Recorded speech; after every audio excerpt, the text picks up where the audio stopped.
Je suis Gaëtan Collin, le chef et propriétaire du restaurant Jalois à Bruxelles.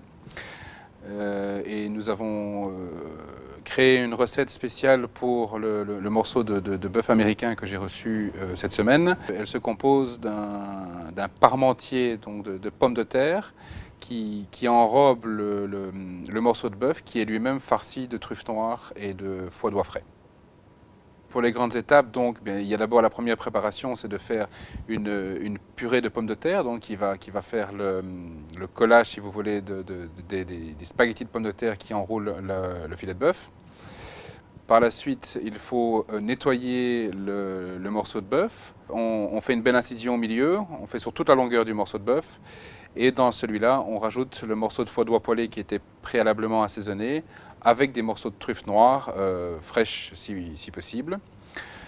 Et ce morceau de bœuf qui est lui-même réassaisonné de sel, de poivre et de quelques épices est enroulé dans cette préparation à base de pommes de terre et de spaghettis de pommes de terre délicatement afin d'en faire un beau cylindre. Et ce cylindre, on le rôtit à température basse au départ dans un petit peu d'huile d'olive à la poêle.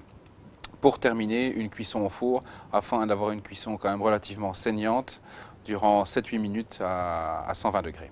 C'est un petit peu reprendre l'idée d'un parmentier de pommes de terre qui au départ est composé toujours en 3 étages, donc le légume, la viande hachée et la pomme de terre.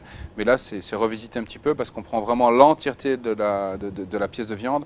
Et donc, il y a deux choses. D'abord, ça ramène effectivement toujours le mélange pomme de terre-viande, surtout en Belgique, c'est quelque chose qui se fait beaucoup. Et puis de plus, la pomme de terre protège la viande à la cuisson aussi. Donc, ce qui fait que la viande n'est jamais attaquée, n'est jamais prise ni sur la flamme ni sur le feu. Donc, elle garde tout son jus, elle garde toute l'élégance qu'elle doit avoir, quoi. C'est une cuisson vraiment très très lente, donc c'est assez important de le faire comme ça même. Voilà, après, on l'a fait, il y a énormément de préparation avec en fait, c'est le faux filet qu'on a travaillé.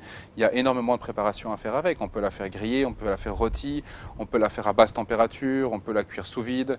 Là, moi, c'est la technique que j'ai utilisée, mais je pense que cette viande, justement, c'est le gros avantage, c'est qu'elle a beaucoup de goût. Elle est relativement tendre, elle est bien persillée, donc finalement on peut partir avec cette viande sur un tas de préparations différentes qui seront toutes bonnes. Hein. Elle sera aussi bonne, si même pas meilleure, juste sur un barbecue à la braise, c'est vrai qu'elle est top. Une bonne viande comme ça, il faut quand même qu'elle garde son goût. Si c'est pour la détruire totalement avec d'autres choses, ça n'a pas de sens non plus.